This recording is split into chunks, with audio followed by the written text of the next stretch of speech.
Hello, and welcome to another episode in our podcast series. I'm Joanna Breitstein from Global Communications, and today we are joined by Dr. Daria Hazuda. Daria is Vice President of Infectious Disease Discovery and the Chief Scientific Officer of our Exploratory Science Center in Cambridge, Massachusetts. Daria has more than 20 years of experience in drug discovery and development. She has made a number of important contributions to the field of infectious diseases, including leading the team that identified a new way to attack and treat HIV. Daria, thank you for joining us. So, what makes our company well positioned to tackle the COVID-19 crisis? Merck has an almost unprecedented history and legacy in the development of novel vaccines.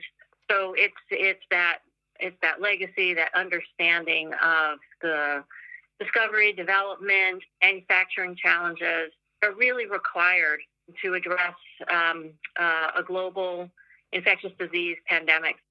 There have been several research partnerships announced recently. From a scientific perspective, what are you looking for?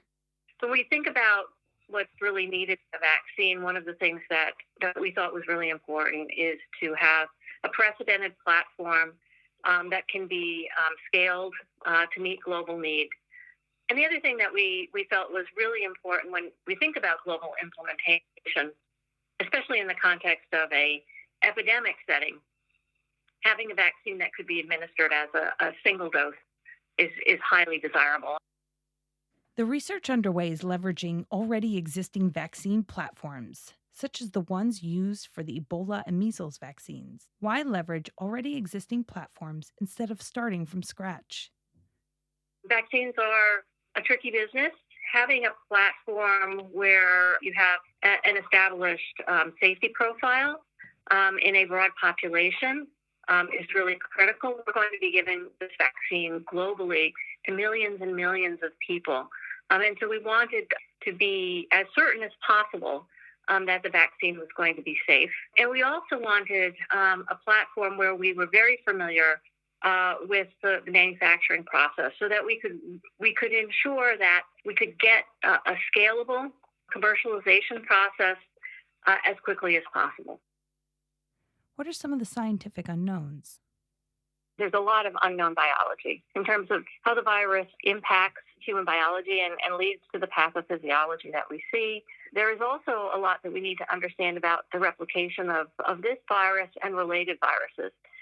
And I think that's important because this is the third example of a zoonotic transmission of a coronavirus in relative recent history. And so, if the past is any predictor of the future, one might think that this will happen again. And so we really need to be prepared for the next pandemic. This week, you'll be speaking at BIO on the topic of antimicrobial resistance, or AMR. AMR is an age-old problem. Why is it relevant to focus on it during the COVID-19 outbreak? In the current epidemic, there is increasing evidence that there are a lot of hospitalized patients who are receiving antibiotics. And so there is a concern that will foster an epidemic of new antibiotic resistance in the near term. The viruses and bacteria, they continue to outsmart us. And so it's really only a matter of time that our current arsenal will continue to decrease in its effectiveness. And so it's very important for us to continue to invest in both traditional and non-traditional approaches to try and address antimicrobial resistance. What has your experience searching for HIV treatments and vaccines taught you about the need to persist in drug development? It's been a long road in HIV, but it's really amazing how far the whole industry has come in a relatively short period of time. The unthinkable now becomes something that is actionable. There's always something new. There's always something exciting, and there's always progress. And so with that kind of progress, I think we can look into the future and think that there might be a time in in my lifetime where eradication may be possible. Daria, lastly, what's the most important thing you have learned in your lifelong fight against infectious disease?